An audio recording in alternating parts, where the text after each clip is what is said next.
গুরু গম্ভীর কণ্ঠে বলে উঠলেন, তোমার নিন্দা জানানো শেষ হলে বাহিরে আসো, কাজ আছে। নামজনের কণ্ঠ শুনে জাঙ্কুক চমকে উঠে পেছনে তাকালো। আব্বুর রাগে রাগে চোখ মুখ দেখে নিজের মুখ চেপে ধরলো। নামজন কখন এসেছে তার ঠিক কতটুকু কথা শুনেছে এটা ভেবেই আটকে উঠেছে জাঙ্কুক। বেখুইনের সাথে জাঙ্কুকের ফ্রেন্ডলি সম্পর্ক হয়, যা ইচ্ছে বলে দিতে পারে, কিন্তু আব্বুর সামনে সে যথাসাধ্য ভদ্র থাকার চেষ্টা করে। কিন্তু আজ এভাবে ধরা পড়ে যাবে সেটা কল্পনাও করতে পারেনি। জাঙ্কুক মাথা নিচু করে দাঁত দিয়ে জিভ কামড়ে বাসা থেকে বেরিয়ে গেছে। বেখুইন কিম নামজনের মুখের পানে চেয়ে মলিন হাসলেন। নামজন নিঃশব্দে হেসে বেরিয়ে গেছেন। কিছুক্ষণের মধ্যেই তে নিচে নামলো। তেকে দেখে জিহব আকস্মাৎ বলে উঠলো, এই যে ভাবি, আমার বন্ধুর 16 বছরের অব্যক্ত অনুভূতির বহিঃপ্রকাশে লেখা খোলা চিঠি পড়ে আপনার অনুভূতি কি? তে শাড়ির আঁচড় টেনে মাথায় দিয়ে চিবুক নামিয়ে লাজুক হাসলো। আয়ু জিহবকে উদ্দেশ্য করে বলল, ভাইয়া সবে তো প্রকাশ করেছে, তেকে অনুভব করার সময় দাও। বিয়ের ঘরটা আগে কাটুক, তারপর জিজ্ঞেস করো। ঠিক আছে জান, তুমি যা বলবে তাই। হঠাৎ তো ভালোবাসা কোথা থেকে আসছে? রাতে বারান্দায় দাঁড়িয়ে আকাশের পানে তাকিয়ে কল্পনা করে জাঙ্কুক যেভাবে চিঠিটা লিখেছিল সেটা দেখে আমারও খুব ইচ্ছে হয়েছিল তোমাকে নিয়ে একটা চিঠি লেখার। কিন্তু বিশ্বাস করো, তুমি ফাল্গুনের সেই রক্তিম শিমুল ফুল আমার হৃদয়ের। এরপর আর কিছু ভেবেই পাচ্ছিলাম না। 30 মিনিট ভেবেছি, সুগাকে নিয়ে গবেষণা করেছি, কিন্তু লাইনটা আর সম্পূর্ণ করতে পারিনি। তারপর মনে হলো কবিতার চিঠি লেখার থেকে সকাল সন্ধ্যা বাবু খাইছো জিজ্ঞেস করাটা খুব সহজ সমাধান। তুমি আসলে একটা আনরোমান্টিক। যেও ভেসে উত্তর দিল, বিয়ে করেছি 6 মাস হতে চললো, এখনো আমি কত রোমান্টিক দেখেছো? তুমি বললে শিমুল ফুল না দিতে পারলেও কচুরি ফুল ঠিকই দিতে পারবো। আর কি চাও? তুমি আপাতত চোখের সামনে থেকে যাও। আজকাল ভালোবাসা আর কোনো মূল্য নেই। নিজের বিয়ে করা বউ বলে আমি নাকি আনরোমান্টিক। ধিক্কার জানাই। কাকে ধিক্কার জানাচ্ছ? নিজেকেই। আয়ু সহসা হাসতে শুরু করেছে, সেই সাথে তেও হাসছে। জাঙ্কুক এসে জিহুপের কাঁধে হাত রেখে ধীর কণ্ঠে জানতে চাইল, কি হচ্ছে এখানে? জাঙ্কুকের কণ্ঠ শুনে তে আর চোখে তাকালো। জাঙ্কুক এক পলক দেখেই লজ্জায় নুয়ে পড়েছে। গতকালও এত লজ্জা পায়নি যতটা লজ্জা আজ পাচ্ছে। অবিলম্বে ঘুমটা টেনে মুখ ঢাকার চেষ্টা করলো। জিহুপের সাথে দু একটা কথা বলে জাঙ্কুক তের সামনে এসে দাঁড়িয়ে অত্যন্ত কোমল কণ্ঠে বলল, আসসালামু আলাইকুম। লজ্জায় আড়ষ্ট তে ঠান্ডা কণ্ঠে বলল, ওয়ালাইকুম আসসালাম। শুভ সকাল বউ। শুভ সকাল। জিহুপ গলা খাকারি দিয়ে বলল, তোর বউ এটা আমরা সবাই জানি, তাই বলে সারাদিন বউ বউ করবি? ভাবছি কিছুদিন দিন রাত এক করে শুধু বউই ডাকবো। তেহি জিনের রুম থেকে বেরিয়ে আসতে আসতে ভারী কণ্ঠে বললেন, জাঙ্কুক তোর কি কোনো কাজ নেই? সকাল সকাল থেকে জ্বালাচ্ছিস কেন? জাঙ্কুক কপাল কুঁচকে ঠোঁট বেঁকিয়ে শক্ত কণ্ঠে বলল, আমি কোথায় জ্বালিয়েছি? এতক্ষণ কাজ করে কেবলই আসলাম। ফুপি, তোমার আমার সাথে কিসের শত্রুতা বলো তো? আব্বুর সাথে তুমিও এমন আচরণ শুরু করেছো কেন? তোমাদের থেকে তো আমার শ্বশুরই ভালো, মেয়ে খেয়েছে কিনা দেখতে আমাকে জোর করে পাঠিয়েছেন। আর তোমরা? এই রাজবাড়ি কণ্ঠে বললেন, ভাইজান খুব সহজে মেনে নিয়েছে তো, তাই কিছু বুঝতে পারছিস না। ভাইজানের ধমক না শোনা পর্যন্ত শান্তি পাচ্ছিস না, তাই না? তোর আচরণে কোনো কারণে ভাইজান যদি রেগে যান, বাড়ি ভর্তি মেহমানের সামনে চিৎকার চেঁচামেচি করেন, বিষয়টা কি ভালো লাগবে? তার থেকে উনি শান্ত আছেন, তুইও একটু শান্ত থাক। ঠিক আছে, থাকলাম শান্ত। জাঙ্কুক মুখ ফুলিয়ে শ্বাস ছেড়ে তের দিকে তাকিয়ে ব্যস্ত কণ্ঠে বলল, বউ তুমি খেয়ে নিও। হ্যাঁ, তোমার ফুফু শাশুড়িটা ভালো না, একদম মহিলা হিটলারের মতো আচরণ করছেন। আমি এখন পালাই। জাঙ্কুক এক দৌড়ে বাসা থেকে বেরিয়ে গেছে। জিহুপও হাসতে হাসতে চলে গেছে। তেহি হেসে বললেন, খেতে বস, আমি ওদের ডেকে নিয়ে আসি। একটু পরে সবাই খেতে নেমেছে। তেকে দেখেই রোজ বলে উঠল, তুমি আমার স্নিগ্ধ সকালের সুললিত গন্ধরাজ, পরন্ত বিকেলের একগুচ্ছ বাগান বিলাস। পাশ থেকে মোমো বলল, ভাবি এইটা না, আমার ওই লাইনটা বেশি ভালো লেগেছে।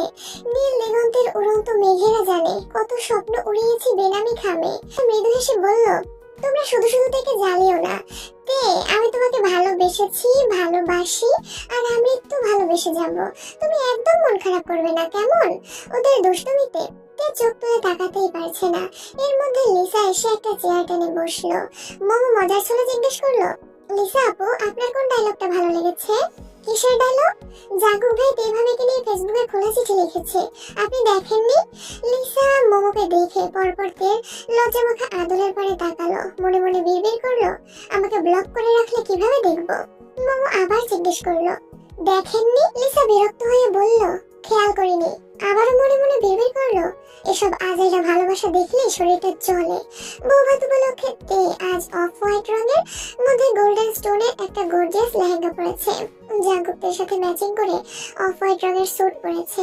বাকিরা যে যার মতো সেজেছে। লিসা আজ হুট করে একটা গর্জিয়াস শাড়ি পরেছে। লিসার সাজ দেখে ইউনো মেকি স্বরে বলল, ছাগা খেয়ে মানুষকে ঘরের দরজা বন্ধ করে সপ্তাহব্যাপী বা মাসব্যাপী কাটতে দেখেছি, অথচ তুই না করে নাচতে নাচতে বিয়ে খেতে চলে আসছিস। তোর কি মিনিমাম লজ্জা নেই? লাজ লজ্জা ধরে কি শরবত খাবো নাকি? আর একটা কথা শুনে রাখ, আমি চাইলেই জাঙ্কুক ভাইকে বিয়ে করতে পারতাম, কিন্তু আমি তোর মতো তো উন্মাদ না যে আমার জাঙ্কুক ভাইকেই লাগবে। ইউনো ফিক করে হেসে বলল, কথায় আছে পাগলের সুখ মনে মনে। আর কি কি বলে নিজেকে সান্ত্বনা দিচ্ছিস জানিস আমাকে, প্রয়োজনে আমি আরো একটু অ্যাড করে দেব। আর রইল বাকি এর পাগলামির কথা। জাঙ্কুক ভাইয়া দেশে আসছেই তাকে পাগল করতে। 14 বছর তো একাই পাগলামি করে গেল। ভাইকে ইচ্ছে হয় না তার জন্য একটু পাগলামি করবে, বাড়ি ফেরার অপেক্ষায় থাকবে, তাকে দেখার জন্য বা একটু কথা বলার জন্য উতলা হয়ে থাকবে। তার দিকে কেউ তাকালে অগ্নি কন্যার রূপ নেবে। মূল কথা, ভাইকে পাগলের মতো ভালোবাসবে। তের মনে প্রবল প্রমত্তা জাগাতে ভাইয়ের সবই করেছে। তাই তোর চোখে তে উন্মাদ হলে জাঙ্কুক ভাই তার গরু। লিসার আগে কটমট করে চলে যেতে নিলে অলক্ষিত ভাবে লিজাংসুকের সাথে ধাক্কা খেলো। লিসা মাথায় হাত দিয়ে রাগান্বিত কণ্ঠে হুঙ্কার দিল, আপনি কি চোখে দেখেন না? মাঝে মাঝে একটু কমই দেখি। লিসার আগে ফুসফুস করে চলে গেছে। হানসুই আপু আর ওনার হাজবেন্ড আজ দুপুরেই আসছেন। জাঙ্কুক কল দিতে দিতে অনেক কষ্টে আপুকে রাজি করিয়েছেন। তাই আপুকে দেখে আহ্লাদি কণ্ঠে বলল, আপু মনে আছে তো? বাবুকে কিন্তু সর্বপ্রথম আমি কোলে নেব। হ্যাঁ গো, মনে আছে। দোয়া করো বাবু সুস্থভাবে হলে তোমার কোলেই প্রথমে দিব। ঠিক আছে। জাঙ্কুক তের দিকে তাকিয়ে কিছু ভেবে আর মনে হাসলো। এই বিষয়টা খেয়াল করে জিজ্ঞেস করলো, হাসছেন কেন? এমনিতেই। বলুন। রাতে বলবো না এখনই বলুন। I love you, I want to hug you, I want to kiss you. এর সঙ্গে সঙ্গে জাঙ্কুকের হাতে চিমটি কেটে ব্যস্ত কণ্ঠে বলল, চুপ করুন। এখন তো চুপ করতেই বলবি। অফিসিয়াল বিয়ের 24 ঘন্টা পেরিয়ে গেছে, অথচ এখনো অফিসিয়াল আলিঙ্গনটাই করতে পারলাম না। তুই নিজের কপাল চাপড়ে বিড়বিড় করলো, এত নির্লজ্জ কবে হলেন আপনি? তোকে বিয়ে করার পর সারাদিনের অনুষ্ঠান শেষে বিকেলের দিকে অনেক আত্মীয় স্বজনই চলে গেছেন। এশার পর্যন্ত সবাই মোটামুটি ব্যস্ত ছিল। এশার নামাজ পড়ে সৌবিন আর নামজন একসাথে চা খেতে বসেছেন। কিছুক্ষণের মধ্যে জাঙ্কুক আর বেখুইনও এসেছেন। সুগা আর ওরা সবাই মিলে বাসর ঘর সাজাচ্ছে। গতকাল সুগা বোনের পক্ষে থাকলেও আজ সে জাঙ্কুকের পক্ষে। জাঙ্কুক নামাজ থেকে এসে নিজের রুমে চলে গেছে। ভুল করেও কেউ যেন লাল গোলাপ না লাগায় তার জন্যই মূলত দেখতে গেছে। ফুল কিনতে যাওয়ার আগেই সুগাদের বারবার বলে দিয়েছে ভুলে যেন লাল গোলাপ না আনে। সোহায়ন থেকে লাল গোলাপ দেওয়ার মতো বিশাল অপরাধের শাস্তি স্বরূপ জাঙ্কুক সেই রাগ সোহায়নের উপর না দেখিয়ে গোলাপের উপর দেখাচ্ছে। বিয়ে উপলক্ষে জাঙ্কুকের রুম সম্পূর্ণ পরিষ্কার করা হয়েছে। জাঙ্কুকের শৈশবের কৈশোরের যত স্মৃতি ছিল সব সরিয়ে একদম ফাঁকা করে দিয়েছে। বিয়ের ঝামেলা মিটলে প্রয়োজনীয় সব জিনিসপত্র এনে রুমে সাজানো হবে। গায়ে হলুদের দিন থেকে জাঙ্কুক চাচুর আব্বুর মুখোমুখি বসেনি। অবশেষে আজ জাঙ্কুক আব্বু চাচুর পাশাপাশি গিয়ে বসেছে। সৌবিন চিন্তিত শুনতে বললেন, কিছু বলবে? জি বলো। আপনাদের পরিকল্পনার বাহিরে আমি যে কাজগুলো করতে বলেছিলাম সেগুলোর খরচ জানতে চাচ্ছিলাম। আমি পেমেন্ট দিয়ে দিচ্ছি, সম্ভব হলে রাতে বা সকালের মধ্যে পরিশোধ করে দিবেন। তোমার দিতে হবে না আব্বু, আমি আগেই বলে রেখেছিলাম অন্ততপক্ষে আমার পরিকল্পনাগুলোর টোটাল পেমেন্ট আমি করব। সৌবিন আস্তে করে বললেন, আচ্ছা তুমিই করো, কিন্তু এত তাড়াহুড়ো করার প্রয়োজন নেই। ইমার্জেন্সি সবার পেমেন্ট করে ফেলেছি, আর যারা নেয়নি তাদের কাল পরশুর মধ্যে দিয়ে দেব। আমি হিসাবটা দেখতে চাচ্ছিলাম চাচ্চু। আমার কি কপাল, মেয়ের জামাই কি সুন্দর করে চাচ্চু বলে ডাকছে। জাঙ্কুক মৃদু হেসে মেঘেশ্বরে বলল, এর মতো আমিও কি আব্বাজান বলে ডাকবো? নামজুন, সৌবিন এবং বেকুইন তিনজনই একসঙ্গে হেসে উঠলেন। প্রায় 1 ঘন্টা যাবৎ চারজন মিলে হিসাব করেছে। এদিকে রোজ আর আয়ু মিলে থেকে সাজাচ্ছে আর বাসরের নিয়ম কানুন শিখিয়ে দিচ্ছে। এর মনে ভয়, লজ্জা, আতঙ্কের সাথে সাথে এক অজানা ভালো লাগাও কাজ করছে। রাত 10টার পর ওদের সাজানো শেষ হয়েছে। জাঙ্কুকে নিষেধাজ্ঞা থাকায় লাল গোলাপ ছুঁয়েও দেখেনি। গাঁদা, বেলি, কাঠগোলাপ, 3-4 রঙের জারবেরা, জিনিয়া সহ যে যে ফুল পেয়েছে সব দিয়ে সাজিয়েছে। সাজানোর শেষেই তেকে নিয়ে বিছানার মাঝ বরাবর বসিয়েছে। এর সামনে ফুলের পাপড়ি দিয়ে একটা লাভ এঁকে তাতে যে আর টি লিখে রেখেছে। তারপর শুরু হয়েছে দল ভাগাভাগি। একজন জাঙ্কুকের পক্ষে থাকলেও বেশিরভাগ তের পক্ষে। সুগা আর জাঙ্কুকের পক্ষে শুনে জিমিন রাগে রাগে মুখ করে বলল, আপনি দুমুখো সাপের মতো আচরণ করছেন কেন? সুগা হেসে বলল, বোনের বিয়ের পর স্বাভাবিকভাবেই বোন শ্বশুর বাড়িতে চলে যায়। ভাগ্য ভালো আমার বোন আমার চোখের সামনে আছে। বোন শ্বশুর বাড়ি অন্য কোথাও হলে আজকের বাসর ঘর সাজানো অসম্ভব ছিল। তাছাড়া বড় ভাই হয়ে ছোট বোনের বাসর আটকানোটা তেমন শোভা পায় না। জিমিন আর কিছু বলেনি। এদিকে জাঙ্কুকদের হিসাব নিকাশের এক পর্যায়ে সোবিন বললেন, অনেক তো হিসেব দেখলে, এখন বরং যাও তুমি। জাঙ্কুক ঘাড় ঘুরিয়ে জিনকে উদ্দেশ্য করে বলল, আম্মু তোমাদের যা যা নিয়ম কানুন আছে তাড়াতাড়ি শেষ করো, আমার ঘুম পাচ্ছে। সোবিন আকস্মাৎ কাশতে শুরু করলেন। বেকুইন জাঙ্কুকের হাত চেপে বিড়বিড় করে বলল, বাবা চাচারা আছে, কথাবার্তা একটু সাবধানে বল। জাঙ্কুক ভ্রু কুঁচকে মনে মনে বিড়বিড় করলো, গত 2 রাত এক ফোঁটাও ঘুমাতে পারিনি, এখন বিয়ে করেছি বলে কি ঘুম পেলেও বলা যাবে না? জাঙ্কুক নিশ্চুপ দেখে সোবিন স্বাভাবিক কণ্ঠে বললেন, বাকিগুলো সকালে দেখে নিও। জাঙ্কুক তপ্তস্বরে বলল, আর কিছু দেখতে হবে না, যা লাগবে সুগাকে বললেই হবে। এর মধ্যেই তেহি মৃদু স্বরে বললেন, জাঙ্কুক তো এখন রুমে যেতে পারিস। জাঙ্কুকের হঠাৎই কেমন যেন লজ্জা লজ্জা পাচ্ছে, লজ্জায় উঠে যেতে পারছে না। নামজন আকস্মাৎ বকে উঠলেন, এত লজ্জা পেতে হবে না, যাও। জাঙ্কুক মাথা নিচু করে উঠে রুমের দিকে চলে গেছে। রুমের সামনে যথারীতি 2 দল মানুষ দাঁড়িয়ে আছে। সুগা জাঙ্কুকের দলের হওয়া সত্ত্বেও ওরা জোরপূর্বক সুগাকে রুমের ভেতরে রেখেছে। জাঙ্কুক দরজা থেকে উকি দিয়ে বিছানাটা দেখে নিল। মাথায় ঘোমটা দিয়ে নববধূ বিছানায় বসে আছে। জাঙ্কুক বাকিদের উদ্দেশ্যে স্বাভাবিক কণ্ঠে বলল, কি চাই? তেমন কিছু না। যাহোক জাঙ্কুকের পাশ থেকে বলে উঠল, আর যত ইচ্ছে দে, আমি পালন করবো না, কারণ বাসর আমিও সাজিয়েছি, তাই ভাগ আমিও পাবো। জাঙ্কুক জেহপের দিকে তাকিয়ে হাসলো। মোমো আকস্মাৎ বলে উঠল, ভাইয়া তাড়াতাড়ি টাকা দিয়ে আমাদের বিদায় করো। জাঙ্কুক শান্ত কণ্ঠে বলল, তোরা কত চাস সিদ্ধান্ত নিয়ে সুগাকে কানে কানে বল। ওরা সবাই ফিসফিস করে কিছুক্ষণ ভেবে চিন্তে সুগাকে জানালো। জাঙ্কুকের সঙ্গে সঙ্গে বলল, সিদ্ধান্ত ফাইনাল? হ্যাঁ, এখন সামনে থেকে সরো। কেন সরবো? আগে টাকা দাও, তারপরে যাবো। জাঙ্কুক তত্ত্বস্বরে বলল, আমি যেতে বলিনি আপু, সরতে বলেছি। বউ না দেখে আমি তোমাদের কিছু দিতে পারছি না। বউ দেখে ফেললে তো শেষই। তোমরা যেমন আমাকে বিশ্বাস করতে পারছো না, তেমন আমিও পারছি না। আমার বউয়ের জায়গায় অন্য কাউকে যে বসিয়ে রাখোনি, তার কি গ্যারান্টি আছে? তোমাদের সহজ সমাধান দিয়েছি। তোমাদের অ্যামাউন্ট আমি না জানলেও সুগা জানে। আমার বউ ঠিকঠাক থাকলে তোমরা তোমাদের প্রাপ্য পেয়ে যাবে। আগে বউ দেখবো, তারপর টাকা দিব। এখন তোমরা ভেবে দেখো, ঠকাবে না তো? তোমরা আমাকে না ঠকালে আমিও তোমাদের ঠকাবো না, ঠিক আছে? ওরা এক প্রকার বাধ্য হয়ে জাঙ্কুকে রুমে ঢুকতে দিয়েছে। জাঙ্কুক রুমে ঢুকে তেকে উদ্দেশ্য করে সালাম দিল। তে কাঁপা কাঁপা গলায় সালামের উত্তর দিয়েছে। এতক্ষণ যাবত তে শান্ত থাকলেও এখন আর শান্ত থাকতে পারছে না। জাঙ্কুক যত কাছাকাছি আসছে, তের শরীরের প্রতিটা শিরা উপশিরার রক্ত সঞ্চালন তত বেড়ে যাচ্ছে। ঢোক গেলে বারবার নিজেকে শান্ত রাখার চেষ্টা করছে। জাঙ্কুক কিছুটা ঝুঁকে খুব যত্ন সহকারে আস্তে ধীরে তের ঘুমটা উঠালো। লজ্জায় রাঙাতে নামানো চিবুক দেখে কিঞ্চিত ভ্রু কুঁচকালো। জাঙ্কুক সহসা দোয়া বলে তের চিবুক উঠালো। জাঙ্কুকের শক্ত হাতের কোমল স্পর্শে তের শীর্ণ অধর থর থর করে কাঁপছে। হৃদয়ের তোলপাড় নিঃশ্বাস এলোমেলো হয়ে যাচ্ছে। ঘন ঘন পল্লব ঝাপটে নিভু নিভু চোখে জাঙ্কুকের দিকে তাকাতেই জাঙ্কুক সহসা বুকের বাঁ পাশে হাত রেখে নিঃশব্দ কণ্ঠে বলল, হায় মাশাআল্লাহ। সঙ্গে সঙ্গে বিছানার উপর লাভ লেখা অংশে ধপ করে পড়ে গেছে। জেনি, লিমিনহো, মোমো কিছুটা আতঙ্কিত হলেও বাকিরা জাঙ্কুকের কাণ্ড দেখে মুচকি হাসছে। তে কিঞ্চিত ভ্রু কুঁচকে জাঙ্কুকের মুখের দিকে তাকালো। জাঙ্কুক আচমকা কাত হয়ে তের দিকে ঘুরে হাতের উপর মাথা রেখে মৃদুগামী কণ্ঠে বলল, অবশেষে জাঙ্কুকের একান্ত চাঁদ জাঙ্কুকের রুমে দীপ্ত ছড়াচ্ছে। তে লজ্জায় চোখ সরিয়ে ফেলেছে।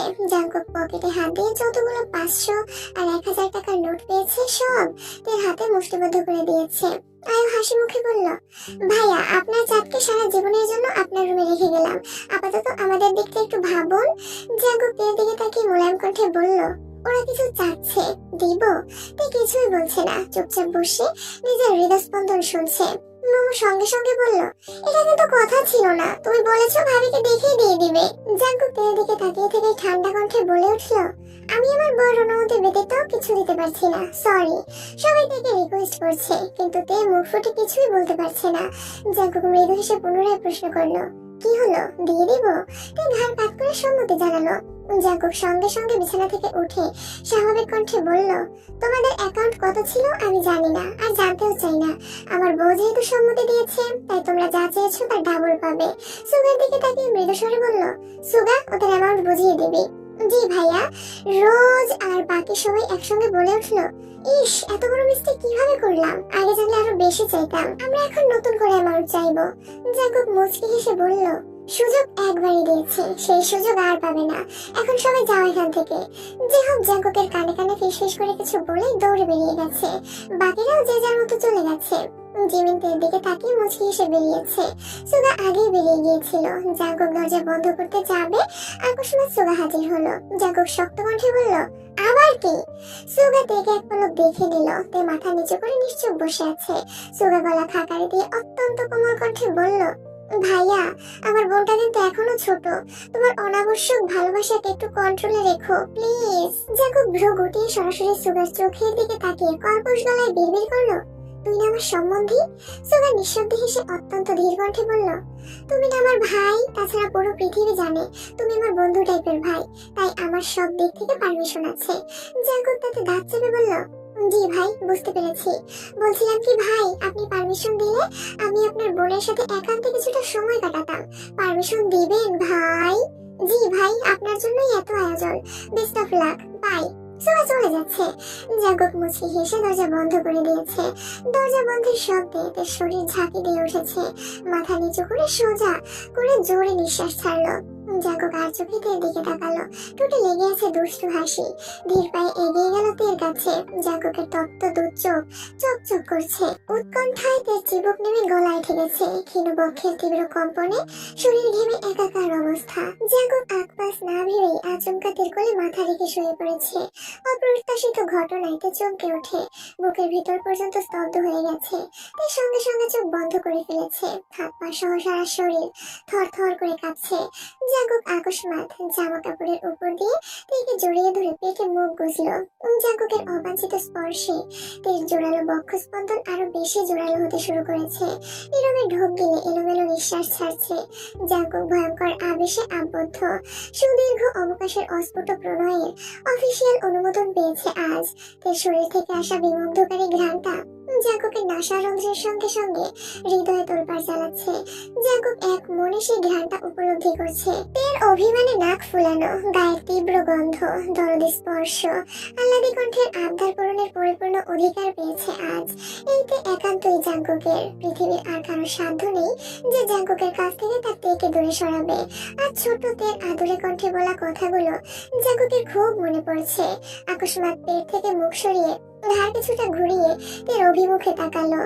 তের বন্ধ চোখের পাতা আর কম্পিত অধর দেখে জাঙ্কুক আনমনে হেসে অত্যন্ত মোলায়েম কণ্ঠে বলল, তুমি আমার বহু প্রতীক্ষিত একান্ত অভিলাষ, হৃদয়ের মণিকোঠায় সংগোপনে রাখার নির্মম প্রয়াস, আমার অবিচ্ছেদ্য প্রণয়ের উত্তাপ তুমি। সকাল সন্ধ্যা সর্বনাশের কারণটাও শুধু তুমি। তের সংকোচ কোনোভাবেই কাটছে না। চোখ খুলে জাঙ্কুকের দিকে তাকাতেও পারছে না। জাঙ্কুক মুচকি এসে ডাকলো, ওগো অপরূপা, যে দেখো না মনোরমা। এই তিন কর্তব্য বিমর। জাঙ্কুকের একের পর এক ভাবপ্রবণ কথা শুনে তের অস্থিরতা বেড়েই চলেছে। বুকের ভেতরে চলমান ইতস্ততা কাটিয়ে চোখ পিটপিট করে তাকালো। জাঙ্কুকের সঙ্গে চোখাচোখি হতেই জাঙ্কুক আকস্মাৎ সশব্দে হেসে উঠল। জাঙ্কুকের প্রাচ্ছল হাসি দেখে তে না হেসে পারল না। জাঙ্কুক হাসি থামিয়ে জিভ দিয়ে ঠোঁট ভিজিয়ে তপ্তস্বরে শুধালো, আমাকে পেয়ে খুশি তো? তে মাথা দুলিয়ে মোলায়েম কণ্ঠে বলল, আলহামদুলিল্লাহ অনেক খুশি। আপনি? জাঙ্কুক আবারও মৃদু হাসলো। তের কোল থেকে উঠে মুখোমুখি বসলো।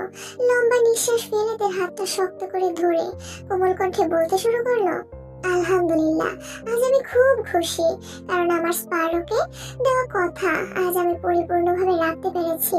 ছোট্ট স্পারো সেই আহ্লাদী কণ্ঠে বলা কথাটা আমাকে ছেড়ে যেতে পারবে না। স্পারো ভুলে গেলেও আমি ভুলতে পারিনি। গত 16টা বছর আমি শুধু এই একটা কথার জোরেই সব বিপত্তিকে টিকে এসেছিলাম। আজ আমার স্পারোকে আবারও বলতে চাই, আমি ছেড়ে যাইনি, কোথাও যাইনি। তোমার জাঙ্কুক তোমারই আছে। তুমি সেদিন শুধু বলেছিলে ছেড়ে যেও না, অথচ আমি বুঝেছিলাম তোমাকে ছেড়ে বাঁচতে পারবো না। শেষ বিকেলে পাখিদের বাড়ি ফেরার তারা দেখে তুমি আবেগী কণ্ঠে বলেছিলে, ওদের মতো আমারও যদি আলাদা একটা বাড়ি থাকতো, আর আমি ভেবেছিলাম যে কোনো মূল্যেই হোক তোমাকে তোমার স্বপ্নের বাড়ি উপহার দেব। একবার খেলতে গিয়ে পায়ে ব্যথা পেয়েছিলে বলে তুমি শীতল কণ্ঠে বলেছিলে খেলতে না গেলে তো ব্যথা পেতে না। আমি মনে মনে বলেছিলাম আজকের পর খেলতে যাব না।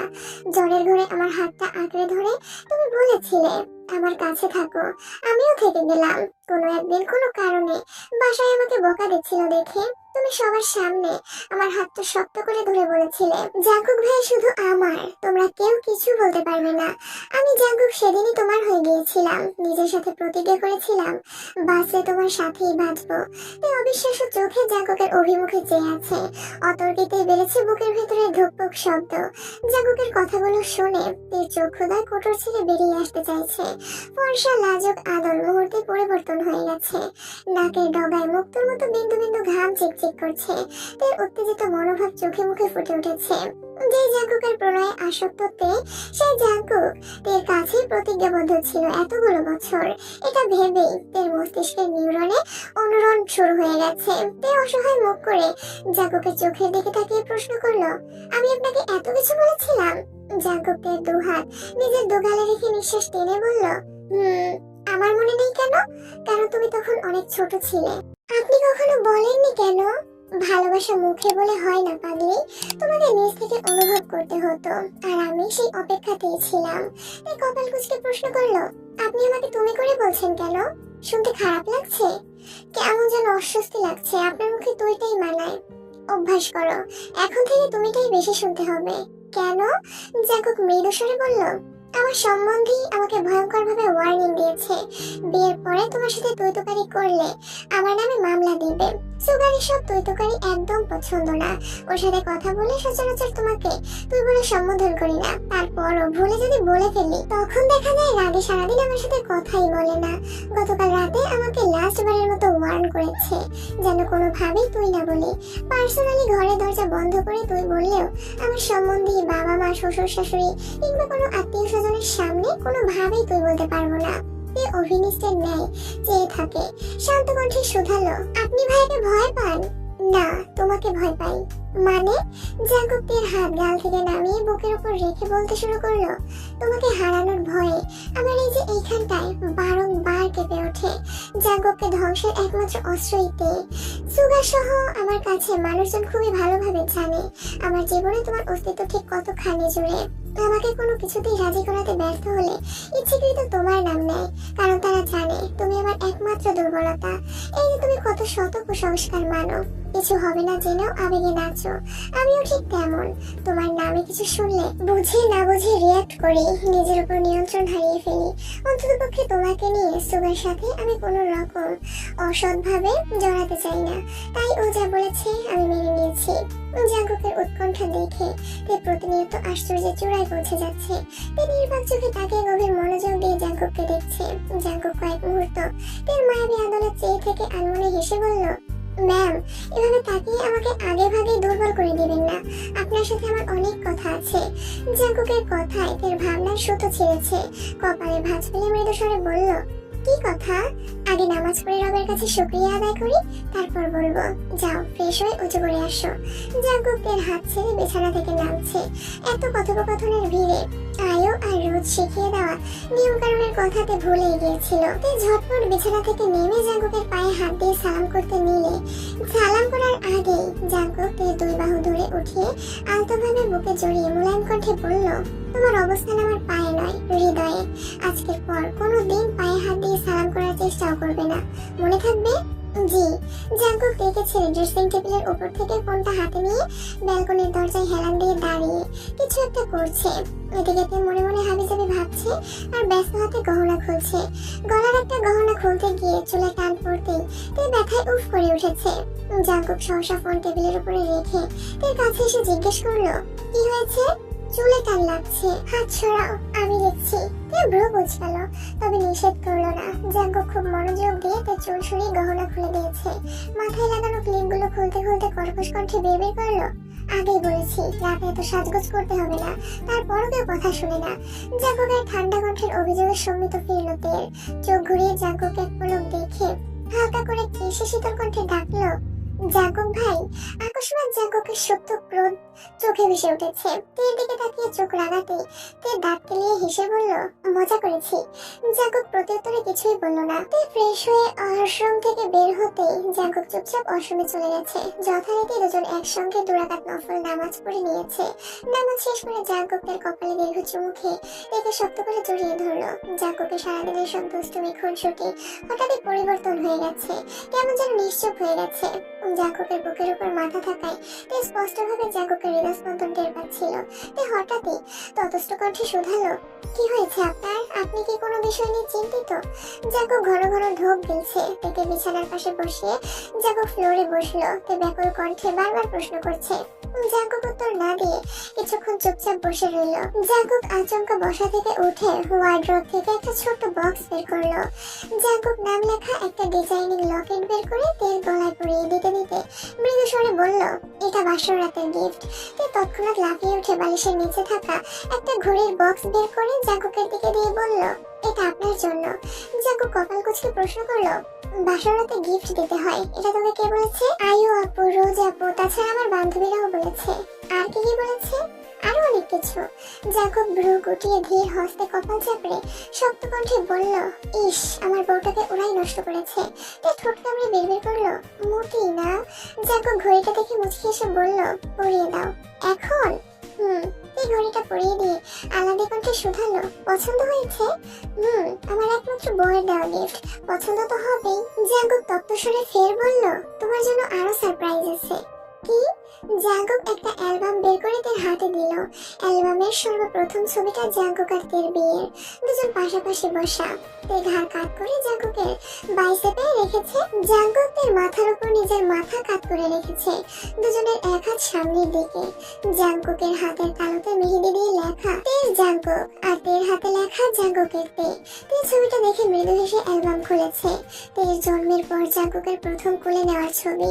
তের 6 মাস, 1 বছর, 2 বছর বয়স থেকে শুরু করে বিয়ে পর্যন্ত জাঙ্কুকের সাথে যতগুলো ছবি ছিল সবই অ্যালবামে আছে। তে মুগ্ধ চোখে তাকিয়ে ছবিগুলো দেখছে। জাঙ্কুক পাশে দাঁড়িয়ে ছবিগুলোর বর্ণনা দিচ্ছে। ছোটবেলার ছবিগুলো ফ্যামিলি অ্যালবাম থেকে সংগ্রহ করা। কোন ছবি কখন কি অবস্থায় কাকে দিয়ে উঠিয়েছিল সবই আজ নির্দ্বিধায় বলছে। তে নিস্তব্ধ হয়ে ছবিগুলো দেখছে আর জাঙ্কুককে দেখছে। মাঝখানে 9 বছরের একসাথে ছবি কোনো না থাকলেও লাস্ট 2 বছরের ছবিতেই তার ওষুধ তুলে ফেলেছে, যার মধ্যে হাতে গোনা কয়েকটা ছবি তে নিজের ইচ্ছেতেই তুলেছিল। বাকি সব জাঙ্কুকের পার্সোনাল ফটোগ্রাফার তুলে দিয়েছে। অ্যালবাম দেখা শেষ হতেই তে দীর্ঘ নিঃশ্বাস ছাড়লো। জাঙ্কুক মৃদু স্বরে জিজ্ঞেস করলো, রাগ করেছো? তে ঠোঁট ফুলিয়ে চেয়ে আছে। জাঙ্কুক নিরেট কণ্ঠে বলল, রাগ করো না প্লিজ, এটা দেখে রেগে গেলে পরের গুলো তো বলতেই পারবো না। পরে কি? জাঙ্কুক একটা চাবির গোছা তের হাতে দিয়ে বলতে শুরু করলো, আজ থেকে এই চাবির গোছাটা তোমার। এখানে আমার রুমের প্রতিটা তালাবদ্ধ জিনিসের চাবির পাশাপাশি আমার অফিসের সব চাবি আছে। তুমি আমার অর্ধাঙ্গিনী, তাই আজ থেকে আর কোনো লুকোচুরি নয়। আমার যা কিছু আছে সবকিছুতেই তোমার অধিকার আছে। আজ হত বিহব্বল যে জাঙ্কুক নিজের জিনিসপত্র কখনো কাউকে ছুতে দেয় না, রুমে ঢুকতে দেয় না, সবকিছুতেই তালা দিয়ে রাখে, সে আজ নিজের হাতে সব দায়িত্ব থেকে দিয়ে দিচ্ছে। জাঙ্কুকের এত পরিবর্তনে তে স্তব্ধ চোখে কেবল দেখেই যাচ্ছে। জাঙ্কুক আকস্মাৎ তের মুখোমুখি দাঁড়ালো। আচমকা ধপ করে তের পায়ের কাছে বসে পড়েছে। জাঙ্কুকের গায়ে যেন পা না লাগে তার জন্য তে সঙ্গে সঙ্গে পা সরিয়ে থমথমে কণ্ঠে শুধালো, কি হয়েছে আপনার? জাঙ্কুক পেছন থেকে একটা সুন্দর গিফট বক্স বের করে তার হাতে দিল। তে ভ্রুকুচকে প্রশ্ন করলো, এটাতে কি? দেখো। বক্স খুলতেই 2টা ব্যাংক চেক চোখে পড়েছে। তে অ্যামাউন্ট গুলো ঠিকঠাক মতো খেয়াল করেনি। কৌতূহল বশত চেক তুলে বিস্ময় সমেত তাকালো। বক্সের স্বর্ণের বেশ কিছু গহনা। তে বারবার জাঙ্কুকের দিকে তাকাচ্ছে। জাঙ্কুকের ঠোঁটে মলিন হাসি। তে গহনাগুলো তুলে বিছানার পাশে রাখছে। কাগজের মতো কিছু লাল ফিতা দিয়ে পেঁচানো দেখে তে স্বাভাবিকভাবেই তুলে নিল। খুলতে খুলতেই দেখলো এটা একটা দলিল। কিছুটা পড়ার পর বুঝতে পারলো কোনো একটা জায়গা জাঙ্কুকের নামে করে দিয়েছে। তে আশ্চর্য নয়নে তাকে প্রশ্ন করলো, এসবের মানে কি? জাঙ্কুক মুচকি এসে বলল, স্পারোজ ড্রিম হাউস তোমার বাড়ি, একান্তই তোমার, সেখানে আমার কোনো অধিকার নেই। কিঞ্চিত রাগে সরে বলল, অধিকার যদি নাই থাকবে তাহলে আমার বাড়ি আপনি আমাকে না জানিয়ে কেন করেছেন? আগে আমাকে বললেন না কেন? শুরুতে জানানোর মতো পরিস্থিতি ছিল না। কেন? সময়টা ছিল ডিসেম্বর মাস, হানসুইয়াপুর বিয়ে থেকে লিসার কারণে তোমাকে জোর করে নিয়ে আসছিলাম। আমি অফিস থেকে এসে তোমাকে সময় নিয়ে বোঝাতে চেয়েছিলাম লিসার সাথে আমার কিছুই নেই, অথচ তুমি আমার আসা পর্যন্ত জাস্ট 10 মিনিট অপেক্ষা করতে পারলে না। আমাকে গুরুত্ব না দিয়ে সোহায়নদের গুরুত্ব দিয়েছিলে, তার জন্য তোমার প্রতি অভিমান হয়েছিল। সেই অভিমান তোমার আব্বুর কথায় জেদে পরিণত হয়েছিল। ওনার মেয়েকে রানীর মতো রাখতে গেলে আগে রানীর স্বপ্নগুলো পূরণ করা জরুরি ছিল। সেই রাতে 3-4 দিনের জন্য চলে গেলাম, দিন রাত এক করে সবকিছু রেডি করে আসছি। যেদিন বাসার কাজ শুরু করব তার আগের দিন থেকে আপনাকে এত মতে রিকোয়েস্ট করলাম, কিন্তু তুমি এতটাই জেদি যে কোনোভাবে যেতে রাজি হলে না। তোমাকে সারপ্রাইজ দিতে চেয়েও দিতে পারলাম না, তাই সিদ্ধান্ত নিয়েছিলাম বাসার কাজ পুরোপুরি শেষ করেই জানাবো। ইস, মিস করলাম। বাকিগুলো দেখে শেষ করো। তাই আবারও বক্স হাতে নিল, কিছু চিরকুট, জাঙ্কুকের অফিসের কিছু ডকুমেন্টস এর সাথে কয়েকটা 500 আর 1000 টাকার বান্ডিল। এত টাকার বান্ডিল দেখে তে আশ্চর্যান্বিত নয়নে তাকিয়ে উদ্বিগ্ন কণ্ঠে শুধালো, এত টাকা কার? তোমার? মানে এত টাকা দিয়ে আমি কি করব? এগুলো সব কাবিনের। তে ধীর কণ্ঠে বলতে শুরু করলো, আমি যতদূর শুনেছি কাবিন বউয়ের পরিবার অথবা বউয়ের ইচ্ছে অনুযায়ী দিতে হয়। আমি বউ হয়ে বলছি আমার কাবিনের কোনো প্রয়োজন নেই। আমি আপনাকে চেয়েছি, আলহামদুলিল্লাহ আপনাকে পেয়ে গেছি। আমার আর কিছুই চাওয়ার নেই। আপনার এত গিফট, টাকা, ব্যাংক চেক এসবের কোনো কিছুই চাই না। বিয়েতে কাবিন যদি আবশ্যক হয় তবে আমি কাবিন হিসেবে আপনাকে চাইবো। মৃত্যু শুধু আপনাকেই চাইবো। তের দু চোখ ছলছল করছে, নিজেকে সংযত করতে তড়িৎ শ্বাস টানলো। জাগক দুর্বোধ্য নেত্রে তের মায়াবী আননে চেয়ে আছে। অল্পতে লজ্জায় আড়ষ্ট হওয়া তের অদম্য কণ্ঠের আকাঙ্ক্ষা শুনে জাগক শীতল চোখে চেয়ে মুচকি হাসলো। এতক্ষণ কি বলেছে নিজেও জানে না। জাঙ্কুকের অন্যরকম চাহনিতে কিছুটা লজ্জা পেয়েছে। জাঙ্কুক চোখ মুখ গুটিয়ে শান্তকণ্ঠে শুধালো, যা দিয়েছি সবকিছু সহ জাঙ্কুক যদি তোমার হয় তাহলে কাবিন নিয়ে কি তোমার আর কোনো আপত্তি আছে? তাই সঙ্গে সঙ্গে জাঙ্কুকের দিকে তাকিয়ে শ্বাস ছেড়ে ঠোঁট ফুলিয়ে নিষ্পাপ কণ্ঠে বলল, আমার জাঙ্কুক হলেই হবে। জাঙ্কুক ভ্রু উঠাতেই তে থতমত খেয়ে বলল, সরি, আপনাকে হলেই হবে। আমি তো তোমারই, বাকি যা দিয়েছি ওই সবও তোমার। এগুলোর পর কাবিন হিসেবে তোমার কি আমার কাছে আর কিছু চাওয়ার আছে? আমার আর কি চাওয়ার থাকবে? আমার আর কিছুই লাগবে না। মনে কষ্ট থাকবে না তো? টিয়া গাল হেসে বলল, আমার মনে কষ্টের ছিটি ফোটাও নেই, কারণ আপনাকে পেয়ে গেছি যে। জাঙ্কুক অনগ্র হেসে টেবিলের উপরে রাখা একটা বই থেকে কাগজ এনে তার হাতে দিল। তেমন একটা গুরুত্ব না দিয়েই তে জিজ্ঞেস করলো, কি এগুলো? পড়ো। তে বিড়বিড় করে পড়ছে। কিছুটা পড়তেই বুঝতে পারলো এটা কাবিননামার কপি। তে সঙ্গে সঙ্গে নিচে তাকালো। বরের স্বাক্ষরের জায়গায় জিয়ন জাঙ্কুক লেখা আর কন্যার স্বাক্ষরের জায়গায় কিমতেই হোক। বিবাহ রেজিস্ট্রি করার তারিখ 3/2/20, যা আজ থেকে আরো 3 বছর আগের। এটা দেখে তে বিস্তীর্ণ চোখে তাকিয়ে এক হাতে নিজের মুখ চেপে ধরেছে। তের হাত থরথর করে কাঁপছে, কান দিয়ে গরম হাওয়া বের হচ্ছে, মস্তিষ্কে বিদ্যমান স্নায়ুগুলো ধপধপ করে কাঁপছে, বুকের ভিতরটা ধুধুরু কেঁপে চলেছে। নিজের চোখকে বিশ্বাস করতে পারছে না। তের শশব্যস্ত চোখে জাগকের দিকে তাকালো।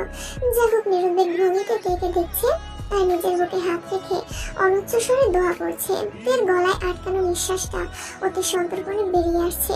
মুখ ফুলিয়ে শ্বাস টেনে জিভ দিয়ে ঠোঁট ভিজিয়ে থমথমে কণ্ঠে প্রশ্ন করলো, এগুলো কি সত্যি? জাগক ঢোক গেলে ধীরস্থির কণ্ঠে বলল, আইনের চোখে আমাদের বিয়ে 3 বছর পূর্ণ হয়ে গেছে। গতকাল 4র্থ বছরে পদার্পণ করেছি। তোমাকে আগেই বলেছিলাম তুমি আমারই, কেউ তোমাকে আমার থেকে আলাদা করতে পারবে না। কেউ যদি আমার সাথে ঝামেলা করতেও চাইতো আমি সরাসরি কাবিননামা দেখিয়ে দিতাম। এটা কিভাবে সম্ভব? জাগক শক্ত কণ্ঠে বলতে শুরু করলো, আমি দেশ ছাড়ার মাসখানেক আগে সুগাকে তোমার ব্যাপারে সব বলেছিলাম। সে আমার আবেগ অনুভূতি দেখে প্রথম দিকে মেনে নিলেও পরবর্তীতে ওর মনে কিছুটা খটকা সৃষ্টি হয়েছিল। কারণ শত হলেও সে তোমার আপন ভাই, তোমার প্রতি তার দায়িত্ব ভালোবাসা অন্য লেভেলের, যেটা আমার প্রতি হাজার থাকলেও তোমার সমান নয়। বলতে গেলে সোগা আমি দুজনেই তখন অপ্রাপ্ত বয়স্ক। মজার ছলেই হোক কিংবা গভীর চিন্তা থেকেই সো একদিন হুট করে বলে বসেছিল, ভাইয়া তুমি মনুকে এখন পছন্দ করো মানলাম, আমি ওকে দেখেই রাখলাম, কিন্তু 7 বছর পর তোমার মন মানসিকতা যে একরকম থাকবে তার কি গ্যারান্টি আছে? তখন যদি বনুর প্রতি এখনকার মতো অনুভূতি না থাকে? সোগার কথা শুনে আমার মনে চিন্তন জাগে। আমি নিজেও কখনো সেভাবে ভেবে দেখিনি, তাই ভেবে চিন্তে সিদ্ধান্ত নিলাম তোমাকে বিয়ে করব। কেন সেই সিদ্ধান্ত নিয়েছিলাম আমি নিজেও জানি না, শুধু মনে হয়েছিল সুগা যা বলেছে একদম ঠিক বলেছে। সুগা মজার ছলে বললেও আমি দুশ্চিন্তায় ঘুমাতে পারছিলাম না। সুগাকে জানানোর পর সে খুব রিকোয়েস্ট করেছে যেন বিয়ে ঝামেলা না করি। ও এমনিতেই এসব বলেছিল আরো অনেক কিছু। আমার মাথায় তখন কিছুই ঢুকছিল না। আমার কাছের বন্ধুর বাবা কাজী, তাই তৎক্ষণাৎ খোঁজ নিলাম। তোমার বয়স অনেক কম ছিল, তখন তোমার আমার প্রতি তীব্র ঘৃণাও ছিল। সব মিলিয়ে তখন বিয়ে সম্ভব ছিল না। তাছাড়াও কিছু নিয়ম নীতি ছিল যার কারণে আঙ্কেল কোনোভাবেই রাজি হইতেছিল না। কিন্তু তখন আমার একটাই জেদ ছিল, যেভাবেই হোক বিয়ে তোমার করতেই হবে। আঙ্কেলকে বিস্তারিত বুঝিয়ে খুব কষ্টে রাজি করিয়ে যে হোক সুগা আর ওদের উপস্থিতিতে বিয়ের কাজ সম্পন্ন করে দেশ ছাড়ি। জাগো দীর্ঘ নিঃশ্বাস ছেড়ে পুনরায় বলতে শুরু করলো, বিশ্বাস করো আমি তখন কোনো কিছুই ভাবিনি, এত কিছু বুঝিনি। শুধু বুঝেছিলাম তোমাকে আমার লাগবে, সেটা যে কোনো মূল্যেই হোক। মস্তিষ্কে শুধু একটা চিন্তাই ঘুরপাক খাচ্ছিল, তোমাকে বৈধতার চাদরে মোড়ানো। পাওয়া না পাওয়ার মাঝে আমি তখন বাস্তবিক জ্ঞান হারিয়ে ফেলেছিলাম। ভবিষ্যতে কি হবে বা হতে পারে সব ভুলে গিয়েছিলাম। বিয়ে পরিপূর্ণ হবে না জেনেও আবেগের তাড়নায় বিয়ে করেছিলাম। নিশ্চয় এবার মুখ খুলল, কিছুটা বিস্ময় সয়ে জানতে চাইলো আমার সাইন কে দিয়েছিল তুমি। কিভাবে? আমি তো এসবের কিছুই জানতাম না। মনে আছে সুগা একদিন ঘুরতে নিয়ে তোমাকে বিয়ের কথা বলেছিল? হ্যাঁ মনে আছে, আমাকে এমনি একটা কাগজে সাইন করতে বলেছিল। আমি জিজ্ঞেস করেছিলাম এটা কিসের কাগজ। ভাই বলেছিল বিয়ের। আমি তখন সেভাবে গুরুত্বই দেইনি, ভেবেছিলাম ভাই মজা করছে। জাগো কপাল গুটিয়ে জানতে চাইলো, কেন? আমার নাম বলেছিল, মনে নেই? হ্যাঁ এটাও মনে আছে। বিয়ের কথা বলায় আমি যখন হাসছিলাম তখন ভাইয়া জিজ্ঞেস করেছিল আমার যার তার কাছে বিয়ে দিলে আমার আপত্তি আছে কিনা। কিন্তু আমিও সুন্দর করে বলেছিলাম কোনো আপত্তি নেই, তুমি যাকে বলবো তাকেই বিয়ে করে নিব। আমার সত্যি তখন কোনো আপত্তি ছিল না, কারণ তখন আমার জীবনে আপনি ছিলেন না। আমার চোখে আমার ভাই সবার সেরা ছিল, সে যা বলতো আমি সবকিছুই মেনে নিতাম। ভাইয়া তখন আপনাকে বিয়ের কথা বলেছিল আর আমি ভাইয়ের কথায় আপনাকে বিয়ে করতেও রাজি হয়ে গিয়েছিলাম। আমি ভেবেছিলাম ভাইয়া মজা করছে, তাই যা বলেছিল সবেতেই হ্যাঁ হ্যাঁ করে সাইনও করে দিয়েছিলাম। তারপর ভাইয়ের সাথে এ বিষয়ে আমার আর কোনোদিন কথা হয়নি। ভাইয়া কিছু বলেনি আর আমিও তো সেই ঘটনা বেমালুম ভুলেই গিয়েছিলাম। জাগুক মলিন হেসে বলল, ওই দিনই তোমার আমার বিয়ে হয়ে গিয়েছিল। সুগার সাথে সাথেই সেখানে কাজী সাহেব ওরা উপস্থিত ছিল, তাছাড়া ফোনে আমিও ছিলাম। হা হয়ে জাগুকের দিকে তাকিয়ে আছে। জাগু গলা কাকারে দিয়ে আবারও বলতে শুরু করলো, আমি সাইন করার দিনই তোমাকে বউ হিসেবে কবুল করেছিলাম, কিন্তু তোমার কাবাগে ছিল, তোমাকে বিস্তারিত বোঝানোর পরিস্থিতি ছিল না, তাই সুগা যেভাবে পেরেছে ম্যানেজ করেছে। আমার কথা ছিল যেহেতু তোমার সাথে তখন মানসিক বা শারীরিক কোনো সম্পর্ক আমি জড়াবো না, তাই শুধু আইনি কাজটা সম্পন্ন করে রাখবো। বাসায় এসে যেভাবেই হোক তোমাকে পটিয়ে বাসার সবার অনুমতি নিয়ে তোমাকে বিয়ে করব। আমি নির্বোধ ছিলাম, কারণ আমি তখনও আবেগে গা ভাসাচ্ছিলাম। আমাদের বিয়ে আইনিভাবে নিবন্ধিত হয়ে গিয়েছিল। আমার এত বছরের ভালোবাসাকে আইনি স্বীকৃতি দিতে পেরে মনে সুখের হাওয়া বইছিল। আমার আকাশে বাতাসে বিয়ের আমেজ ছিল, কিন্তু সেই আমেজ বেশি দিন থাকলো না। মাস তিনেকের মধ্যেই ফুপির কথা জানতে পেরে আমি তখন আমার মাথায় আকাশ ভেঙে পড়েছিল। সুগার সাথে ঘটে যাওয়া ঘটনায় ভীত হয়ে আমি আইনি স্বীকৃতির জন্য জোরাজোরি করেছিলাম, কিন্তু ফুপির কথা শুনে সম্পূর্ণ নিস্তব্ধ হয়ে গিয়েছিলাম। যেখানে ফুপির প্রেমের সম্পর্ক জেনেও মানেনি, সেখানে আমি ওকে না জানিয়ে বিয়ে করে ফেলেছি। আমার বিয়েটা কোন লেভেলের অপরাধের কাতারে পড়বে সেটা ভেবেই আটকে উঠেছিলাম। এত বছরে নিজের মনে জমে থাকা স্বপ্নগুলোকে পিণ্ডীভূত করে যে কাজের বাড়িটা বানিয়েছিলাম, সেই বাড়িটা মনের ভেতরে ঘটে যাওয়া আকস্মিক ভূমিকম্পে তছনছ হয়ে গিয়েছিল। নিজের সাজানো স্বপ্ন ভাঙার সাথে সাথে ভেঙেছিল তোমাকে দেখার সব আকাঙ্ক্ষা। নিজের আক্ষেপে নিজেই পড়েছিলাম। কিছু সময়ের জন্য মনে হয়েছিল পৃথিবী ছেড়ে চলে যাই, কিন্তু শেষ সময়েও তোমাকে দেওয়া কথাটা আমার কানে বাজছিল, আমাকে ছেড়ে যেতে পারবে না। সেই আদরে আনন আমাকে মৃত্যু দ্বার প্রান্ত থেকে টেনে এনেছিল। শুধুমাত্র তোমার কথা ভেবে নতুন ভাবে নিজেকে তৈরি করেছিলাম, কিন্তু বুকে ছিল আকাশ সমান ভয়। বাসায় বিয়ের কথা জানালে তোড়পাড় শুরু হবে, এটা খুব ভালোই বুঝেছিলাম। তোমাকে নিয়ে আলাদা থাকার যোগ্যতাও আমার ছিল, কিন্তু তুমি যে আমার ছিলে না। তুমি এমনিতেই 7-8 বছর যাবত আমার সাথে কথা বলছিলে না। ওই অবস্থায় কোনো ক্রমেই যদি শুনতে পারতে যে তোমার সাথে আমার বিয়ে হয়ে গেছে, তখন আব্বু চাচু কি করতো জানি না, কিন্তু তুমি হয় আমাকে খুন করতে, নয়তো নিজে সুইসাইড করতে, আর না হয় লাস্ট অপশন ছিল ডিভোর্স। তোমার জেদকে আমি বরাবরই ভয় পাই, তখনও খুব ভয় পেয়েছিলাম। তুমি ভুলক্রমে কিছু বললেও সেটা তুমি করেই ছাড়তে। বাসায় ফিরে 3 মাস কিংবা 6 মাসের মধ্যে বিয়ে করার স্বপ্ন আড়ালেই হারিয়ে গেল। সেই থেকে আমার আতঙ্ক শুরু হলো। সুগা যে হোক দুজনকে খুব জোর করে বললাম ভুল করেও যেন বিয়ের টপিক না উঠায়, বিয়ের কথা যেন মন থেকে ভুলে যায়। অনাকাঙ্ক্ষিত কারণে 6 মাস আগে দেশে ফিরলাম। তখন সব ভুলে তোমাকে আমার প্রেমে পড়তে বাধ্য করলাম। প্রতিনিয়ত নিজের আবেগকে নিয়ন্ত্রণ করে তোমাকে অনুভব করতে লাগলাম। আলহামদুলিল্লাহ বছরখানেকের মধ্যে আমি সফলও হয়ে গেলাম। আমার অ্যাক্সিডেন্টের পর তোমার আবেগ জড়ানো কথাগুলো শুনে তোমার ভালোবাসার পুরোপুরি নিশ্চয়তা পেয়েছিলাম। বাসার পরিস্থিতি তোমার পরিস্থিতি দেখে তখন দ্বিতীয়বার উপলব্ধি করেছিলাম আমি আগের আবেগের বশে ঠিক কত বড় ভুলটা করেছিলাম। আম্মুর বারবার জানতে চাওয়া আমার কোনো পছন্দ আছে কিনা, আব্বুর একই প্রশ্ন পরোক্ষভাবে জিজ্ঞেস করা, সেই সাথে তোমার অতিরিক্ত যত্নে আমি পাগল প্রায় হয়ে উঠেছিলাম। তখন বুঝেছিলাম আমার বাবা মা আমাকে খুব ভালোবাসে। তাদের ইচ্ছা শক্তি এতটাই প্রবল যে আমি চাইলে তারা পৃথিবীর সবকিছু আমার সামনে হাজির করতে পারে। সেখানে তোমাকে আমার সাথে বিয়ে দেওয়া তেমন কোনো বিষয়ই না, বরং তোমাকে চাইলে আব্বু আম্মু খুশিই হতো। কিন্তু ওনারা তো জানতো না যে আমি ওনাদের হৃদয় আগেই ভেঙে ফেলেছি। আর না তুমি জানতে ওই পরিস্থিতিতে দাঁড়িয়ে আমার বিয়ের কথা বলাটা কোনোভাবেই সম্ভব ছিল না। আর না সম্ভব ছিল বিয়ের ঘটনা লুকিয়ে নতুন করে বিয়ে করা। তাছাড়া তখনও তোমার স্বপ্নের বাড়ি গিফট করা বাকি, তোমাকে মানসিকভাবে প্রস্তুত করাটাও বাকি ছিল। গত রমজানের আগে হুটহাট সবার সামনে একদিন আমার বিয়ের কথা উঠলো। তোমার আব্বু আগুনে ঘি ঢালার মতো কোথাকার কোন বিয়ের কথা বললো। আমি মেজাজ হারিয়ে বললাম 1 বছর বিয়েই করবো না। আমি তাদের কিভাবে বোঝাতাম আমি যে তোমাকে বিয়ে করে ফেলেছি। তারপর যেহুপের বিয়ে ঠিক হলো তখনও আব্বু আমাকে কথা শোনালো। এমনকি আমার নিজেরও খারাপ লাগছিল, কারণ আমি যখন থেকে তোমাকে ভালোবাসি তারপর থেকেই বলছিলাম আমি যেভাবেই হোক যেহুপের আগে বিয়ে করব। বিয়ে করেও ছিলাম কিন্তু কাউকে বলতে পারছিলাম না। আবেগ আর কষ্টগুলো নিজের ভিতরে চাপিয়ে রাখতে রাখতে আর পারছিলাম না।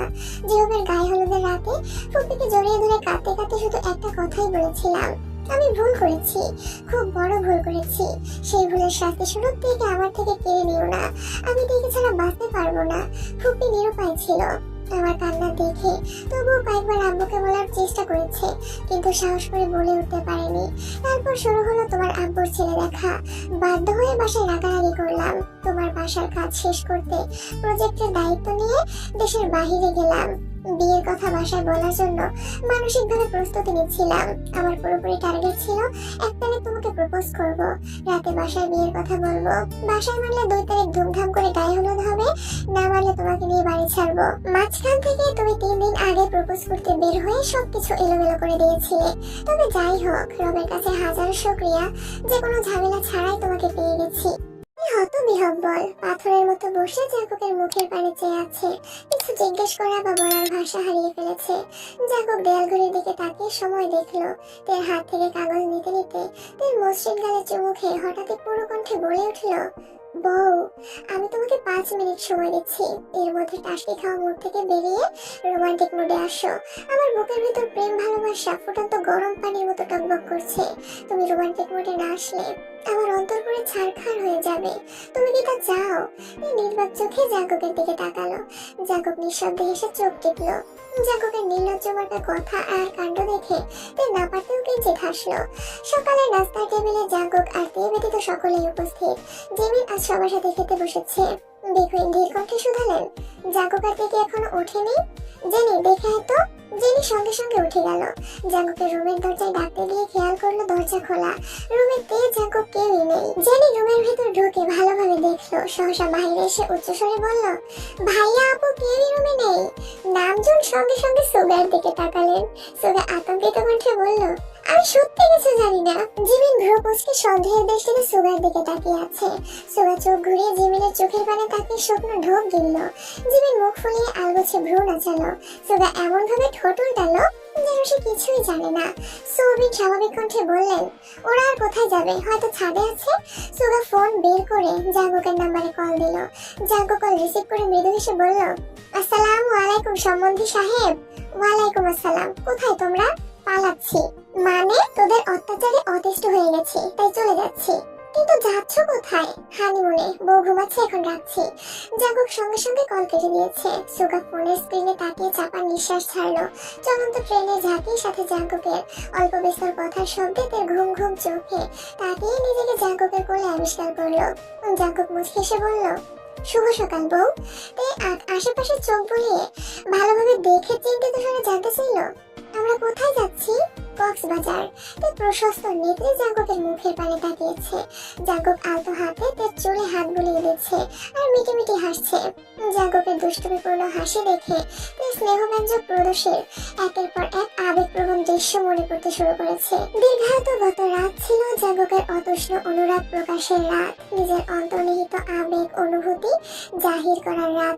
অব্যক্ত অনুভূতি প্রকাশে চুল পরিমাণ কঞ্জুসপনাও করেনি সে। প্রায় শেষ রাতের দিকে জাঙ্কুকের সন্তপ্ত ভালোবাসা অন্ত ঘটে। শাওয়ার নিয়ে ফজরের নামাজ পড়ে জাঙ্কুক থেকে একটা হালকা বেগুনি রঙের শাড়ি পরিয়ে নিজের হাতে সাজিয়ে সযত্নে ঘুম পাড়িয়ে দিয়েছিল। সেই ঘুম ভেঙেছে এখন। তে নির্বাক চোখের চাহনিতে জাঙ্কুকের আচমকা ভ্রু নাচালো। তে লাজুক হেসে সঙ্গে সঙ্গে দুহাতে মুখ লুকিয়ে ফেলেছে। জাঙ্কুক অত্যন্ত শীতল কণ্ঠে শুধালো, এখন এত লজ্জা পেলে হবে? লজ্জায় আরশাতে মুখ ফুটে আর কিছুই বলতে পারলো না। কিমবাড়িতে কিছু সময় নীরবতা চলল। রোজ, আয়ু, মোমো, জেনি, জিমিন সবাই একে অপরের মুখের পানে চাওয়াচাই করছে। সুগা মাথা নিচু করে বসে আছে। নামজন গম্ভীর কণ্ঠে বললেন, কোথায় যাচ্ছে ওরা? ঘুরতে। আমাদের বললে কি আমরা পাঠাতাম না? এভাবে কাউকে না বলে যাওয়ার কি ছিল? আমি ভোরবেলা উঠে তো দরজা বন্ধই দেখলাম, ওরা গেল কিভাবে? নামজন সবার দিকে এক পলক তাকিয়ে ভারী কণ্ঠে বললেন, বাসার কেউ না কেউ অবশ্যই জানতো। নামজন মুখ ফুলিয়ে শ্বাস ছেড়ে বিড়বিড় করছেন।